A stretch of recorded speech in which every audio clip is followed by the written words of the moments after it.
सामाजिक, शैक्षणिक, कला आणि क्रीडा अशा विविध क्षेत्रात गेली 30 वर्षांहून अधिक काळ उल्लेखनीय कार्य करणाऱ्या श्री रामशेठ ठाकूर सामाजिक विकास मंडळाच्या वतीने धानसर येथील रायगड जिल्हा परिषद शाळेत विद्यार्थ्यांना मोफत वह्यांचे वाटप नुकतेच करण्यात आले।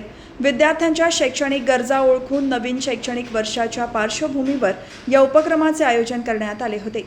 या उपक्रमामुळे विद्यार्थ्यांना गरजेच्या वह्या वेळेत उपलब्ध झाल्याने त्यांना मोठा दिलासा मिळाला असून विद्यार्थ्यांच्या चेहऱ्यावर आनंद पाहायला मिळाला।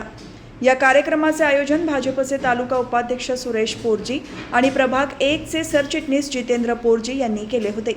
या शैक्षणिक उपक्रमाला भाजपचे जिल्हा उपाध्यक्ष प्रल्हाद केणी, ज्येष्ठ नेते चाहूशेठ पाटील, ओबीसी सेलचे अध्यक्ष नंदकुमार म्हात्रे, तालुका मंडळाचे उपाध्यक्ष सुरेश पोरजी, राजेश तांबोळी, सुधाकर पाटील, अनंता पोरजी, गोमेश माळी, महेंद्र घरत, सदाशिव पोरजी, अक्रम शेख यांच्यासह ग्रामस्थ उपस्थित होते। यावेळी उपस्थित मान्यवरांनी श्री रामशेठ ठाकूर सामाजिक विकास मंडळाच्या वतीने राबवल्या जाणाऱ्या शैक्षणिक आणि सामाजिक उपक्रमांचे विशेष कौतुक केले।